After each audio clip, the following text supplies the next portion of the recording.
Ya, awas ya kalian masa Robbana langsung dibaca. Wih, tadi dapat doa. Robbana inna atokna sadatana wa kubaro'ana fa'adallanna sabila. Paling juga diaminkan sama Allah. Bodoh kamu. Ini bukan doa. Ini kan sebetulnya kita sedang mengeluhkan, sedang menutupi kebodohan kita dengan menyalahkan pihak lain. Betul ada pembesar-pembesar ya, atau orang-orang yang dipandang seolah-olah dia yang paling tahu segalanya, tetapi sebetulnya dia buta. Tetapi sudah kadang menjadi pembesar itu. Mungkin ada kelompok itu, mungkin, makanya ada ayatnya. Dari zaman Rasulullah juga sudah ada model-model kayak gini. Tetapi ini kita sebetulnya sedang menuduhkan akibat yang kita terima saat ini kepada pihak lain. Lebih bagus daripada kita berdoa pakai ayat ini, lebih bagus, oh sekarang saya tahu kalau saya ternyata tidak tahu, maka saya akan mencari tahu. Itu yang dikatakan Imam Al-Ghazali dalam kitab Ihya Ulumuddin bab 1 tentang ilmu. Jadilah orang yang tidak tahu, tapi kamu tahu kalau kamu tidak tahu. Mulai dari situ. Paham? Ya, udah ya. Jangan pakai doa ini ya. Saya khawatir ya. Kalian tuh asal Robbana langsung jadi doa kan begitu. Ya. Jangan ya. Jangan dihafalin doa ini ya. Gitu. Oke, lanjut. Nih, saya sampaikan Quran surat Luqman. Surat ke-31 ayat yang ke-6 ya. Di antara manusia ada yang mempergunakan perkataan yang tidak berguna untuk menyesatkan dari jalan Allah tanpa pengetahuan. Bapak Ibu jujur ya. Bapak Ibu tahu Allah dari Allah atau dari apa kata orang tentang Allah? Jawab dong. Dari Allah atau dari apa kata orang tentang Allah? Oke, jujur. Jadi yang Bapak Ibu imani itu Allah atau tentang Allah? Apakah Allah sama dengan tentang Allah? Sumbernya aja udah beda. Yang ini Allah, yang ini tentang Allah. Yang tentang Allah itu berarti persepsi, gambaran, citra seseorang tentang Tuhannya, dan itu diyakini oleh kita. Makanya ketika Sayyidina Ali ditanya oleh para sahabat, "Ya Ali, apakah kau melihat Tuhan?" Ali mengatakan, "Ru'yatullah, ru'yatullah." Dengan apa kau melihat Tuhanmu? Ru'yatullah bi ainil qalbi. Itu jawaban Ali. Ya, bahkan Ali mengatakan, "Aku tidak mau mengimani Tuhan yang tidak bisa aku lihat." Dan itu kata-kata itu kan di warisan para aulia, di buku warisan para aulia itu diabadikan sebagai kata-kata bijak. Terus ditanya lagi, dengan apa engkau mengenal Allah? Lalu Ali mengatakan, "Arabtu Rabbi bi Rabbi." Aku mengenal Tuhan dengan Tuhan.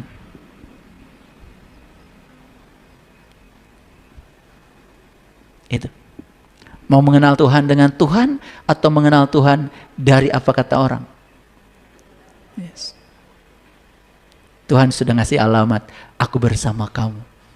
Lebih dekat daripada urat nadi leher. Bahkan aku tidak meninggalkan kamu sedetik pun. Aku tidak pernah tertidur, aku tidak pernah terkantuk. Aku selalu hadir untuk memenuhi segala kebutuhan. Aku yang menggerakkan jantungmu berdetak tanpa diperintah oleh kamu. Aku yang mengalirkan napas ke dalam paru-parumu tanpa perintah kamu. Aku mengalirkan semuanya karena aku cinta kepada kamu.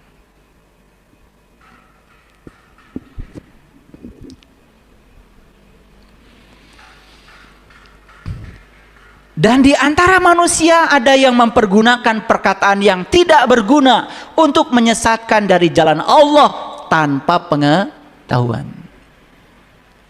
Tidak punya knowledge, tetapi menyesatkan jalan. Itu bahaya.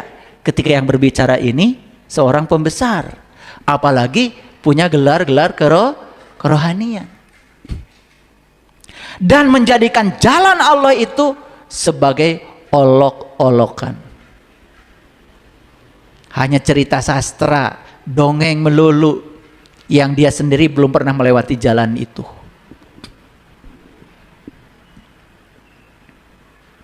Makanya kalau saya ditanya, saya membuka kajian khusus untuk member channel YouTube saya. Itu setiap Jumat malam. Jadi khusus untuk member channel. Kenapa khusus untuk member? Karena di situ saya sedang menyeleksi siapa yang betul-betul ingin belajar. Ada yang tanya sama saya, "Ayah, menurut ayah siksa kubur itu ada atau tidak ada?" Saya tanya lagi, "Siksa kubur yang di mana?" "Yang di kuburan." "Kuburan yang mana?" "Itu yang tanah itu." "Saya belum mati."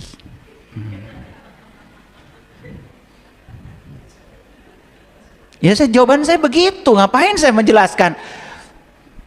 Masa saya menjawab, aduh ini lah, itu kan jadi katanya. Kan saya belum ke sana, masih di sini.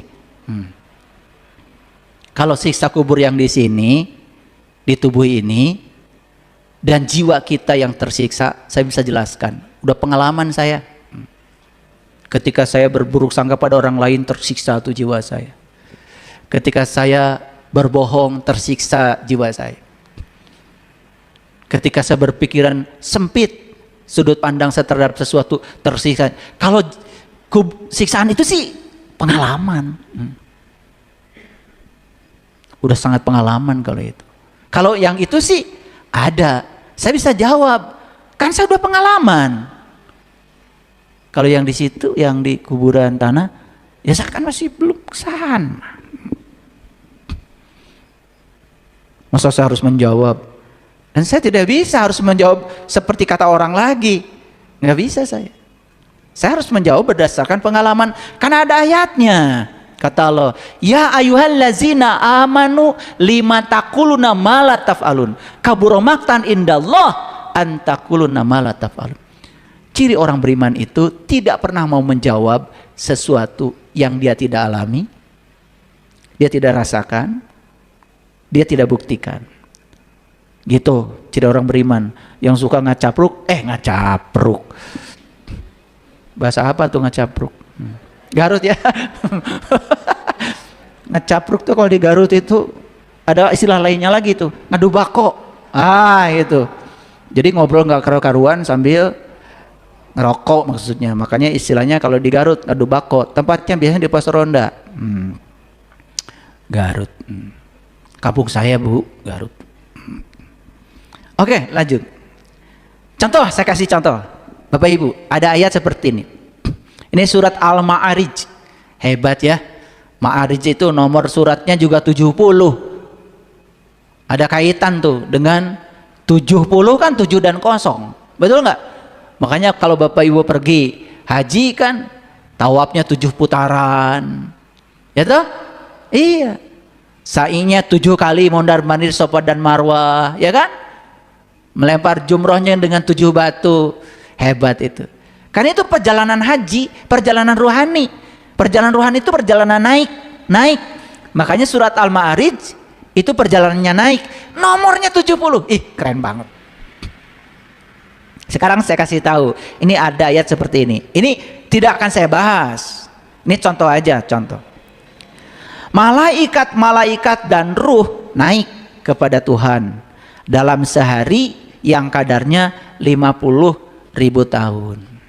Ta'rujul malaikatu warruhu ilaihi fi yaumin kana miqdaruhu khamsina alfasana. Sekarang saya mau nanya Bapak Ibu, ngerti ayat ini? Yakin saya nggak ngerti? Belum nanya juga yakin nggak ngerti, ya toh? Apalagi kalau jelaskan secara saintifik. Bapak Ibu, ketika seseorang itu bisa menggunakan malaikat, apa sih malaikat? Ternyata di Quran surat Al-Haqqah, nih surat ke-69 ayat 17. Wal malaku ala arjaiha wa yahmilu arsya rabbika fauqahum yauma idin samaniyatun. Dan malaikat-malaikat berada di penjuru-penjuru langit. Dan pada hari itu 8 malaikat menjunjung aras Tuhanmu di atas mereka. Tambah pusing kan? Bingung karena kalian tahu malaikat 10. Di ayat ini malaikat cuma 8 yang ngurusi aras. Bingung apa tidak? Nah, selamat bingung. Nah, ayat-ayat kayak gini Bapak Ibu nggak bisa dijelaskan dengan pikiran, apalagi ditafsir-tafsir, nggak bisa. Ini harus dijawab dengan kesadaran. Kalau masih pakai pikiran akan debat kita. Coba nanya nggak Bapak Ibu? Kan malaikat dari kecil diajarin berapa? Lah ini 8. Pusing apa tidak? Pusing. Bagus kalau pusing. Nah, saya tidak akan jelaskan ini. Biar mikir. Ayat-ayat kayak gini tidak bisa dijelaskan dengan pikiran, nggak bisa. Pikiran itu terbatas. Harus dijelaskan dengan pengalaman spiritual. Apa itu malaikat? Apa itu ruh? Bagaimana malaikat mendorong ruh supaya naik? Seperti roket, gimana bisa naik? Apa yang mendorong roket itu? Yang mendorong roket itu adalah bahan bakar yang dibakar oleh roket dan dilepaskan dengan kecepatan tertentu. Itu daya dorong roket. Nah, kalau saya jelaskan hukum aksi reaksinya pakai hukum Newton 3, pusing kalian. Tapi saya jelaskan permukaannya aja. Jadi roket itu membakar bahan bakar, dilepaskan bahan bakar yang dibakar itu, setelah dibakar lalu itu terdorong. Itu namanya hukum kekekalan momentum. Itu hukum Newton yang ketiga, aksi reaksi. Nah, roket bisa naik itu karena apa? Didorong oleh bahan bakar. Nah, ruh bisa naik di ayat ini tadi, ya. Ta'rujul malaikatu waruh. Ruh bisa naik menghadap Tuhan karena apa? Didorong oleh malaikat. Siapa yang mendorong? Dikatakan di Quran surat Al-Haqqah ada 8 yang mendorong. Siapa aja? Pertama Munkar dan Nakir. Kalau di sini ada yang bertanya, siapa diri saya? Siapa Tuhan saya? Siapa Allah saya? Siapa Rasul saya? Nah, itu Munkar Nakir sedang nanya itu di kuburan. Nanti akan yang dijawab perjalanan itu oleh malaikat siapa? Ijrail. Ijrail itu malaikat pencabut nyawa. Bukan dicabut nyawa beneran. Diajarkan oleh Nabi Muhammad, kamu harus belajar mati selagi hidup. Init bari cicing, milampat tengah lengkah. Itu disebut dengan mati sak jeroning urip. Perlu bantuan malaikat lagi, malaikat Ijrail. Biar pusing aja, tambah pusing. Makanya malaikat Ijrail tidak bisa berdiri sendiri, harus dibantu oleh malaikat Israfil. Supaya apa? Ditiup sangkakala supaya mengalami kiamat, kebangkitan kesadaran. Nah, ini permukaannya aja kulitnya saya bocorkan. Beruntung dibocorkan ini juga. Apalagi kalau isinya.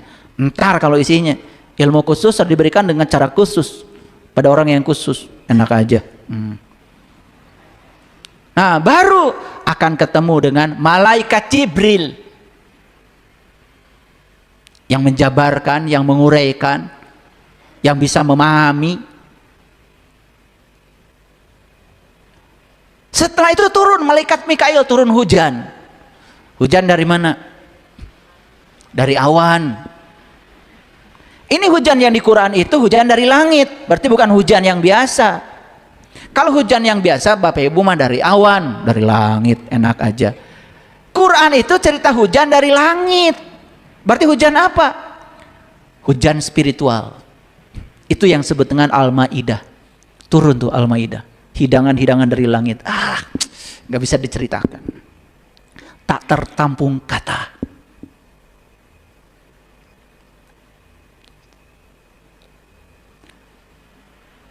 Setelah itu baru turun malaikat Raqib. Siapa Raqib? Yang mencatat amal baik. Di otaknya tuh nggak ada keburukan, baik aja. Sudah gitu nggak Bapak Ibu? Rokibna ka mana? Dicatat amal buruk si Atid. Kan saya bilang tadi, kebenaran yang sejati tidak mungkin bisa tersingkap dalam diri kecuali saat dimana kita sudah bisa menerima semua yang tidak kita sukai tanpa syarat. Kalau kalian masih ngomel, masih tidak suka sama orang, masih membicarakan keburukan orang, berarti fokus kita masih pada keburukan. Itu Atid. Kalau sudah ketemu malaikat Raqib, berikutnya apa? Ketemulah malaikat Ridwan, penjaga surga. Ini sudah jadi surga karena ridho. Apapun yang terjadi, ridho. Punya pasangan model kayak gitu, ridho. Terima apa adanya. Lain yang deui. Terima apa adanya. Karena apa? Penerimaan itu akan membuat luka menjadi cinta. Penerimaan itu akan membuat kelemahan menjadi kekuatan. Kuncinya cuman penerimaan. Penerimaan itu adalah ridho. Ridwan. 8 aja, kenali. Itu yang akan menjunjung tinggi aras. Itu yang akan menyokong ruh ilaihi kepada Tuhan. 2 malaikat tongwauh. Yang satu malaikat Malik, penjaga neraka. Kalian mah tuh udah pengen surga, ari unggal poe ieu dijaga ku Malik. Malik teh milik tuh ego. Ieu nu abdi, ieu kengeng abdi. Semua berfokus pada aku. Malik milik.